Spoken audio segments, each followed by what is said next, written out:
Dune Part 2 builds on the first installment and further explores power, religion, and family themes. Click the like button at any time if you enjoyed this video. At the center of the Dune saga is Paul Atreides, who has integrated with a group of Fremen along with his mother, Lady Jessica. The Fremen are a tribal society split by two opposing beliefs. Some view Paul as their long-awaited prophet. They call him Lisan al-Gaib. Others see this prophecy as a mere southern belief. Paul and Jessica know the believers were indoctrinated by centuries of Bene Gesserit propaganda, which implanted the myth of the Messiah.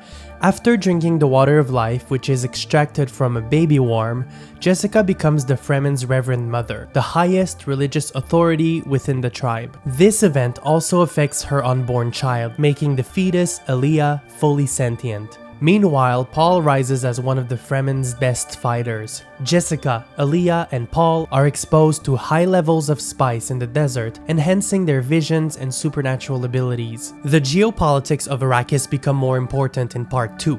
Dune, the planet, is divided into two poles. The north is controlled by the Harkonnens, where they harvest spice. The south is considered uncharted and uncontrollable. Despite that, Jessica wants to journey there to unite the Fremen and fulfill the prophecy. Religion and superstitions are key in Paul's rise among the Fremen. The southern Fremen, seen as fanatic fundamentalists, are more likely to embrace Paul as the Messiah.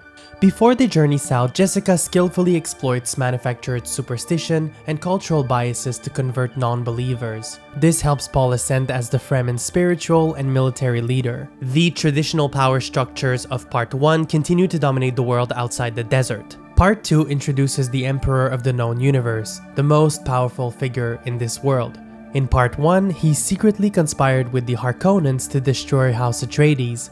Now, rumors of a messianic figure raising an army threatens his rule. The Harkonnens fear they'll lose control over Arrakis if they don't increase spice production, complicated by Paul and the Fremen's attacks. Family is a central theme portrayed through the great houses involved. In the Emperor's orbit is his daughter, Princess Irulan, an astute political observer who documents the ongoing events. In the Baron's orbit are his nephews, Glossu Raban, who oversees Arrakis operations, and Faid Raotha, a ruthless fighter. In Paul Atreides' orbit are Lady Jessica and her unborn child, who now communicates with them. Paul also develops a relationship with Chani, a Fremen warrior who initially doubts his prophetic status. These factions clash with and among themselves as Paul makes a move for the throne. At this point, it's hard to know Paul's prophetic status. Is he the Kwisatz Haderach, or is Jessica only using Bene Gesserit superstitions to their advantage? Even Paul has his doubts, but then the prophecy comes true. Paul journeys south to attend the Fremen Council, where he claims the title of Duke of Arrakis. To fulfill the prophecy, he had to partake in a water of life ritual. Surviving this ordeal granted him unprecedented abilities to see all possible futures, which guide all his actions from then on. He also gains ancestral memory. That's how he learns the Baron is Jessica's father. He also discovers a secret stash of atomic weapons hidden by House Atreides. Paul's visions of his rise to power foresees suffering and death for billions across the universe, but he sees no other way forward.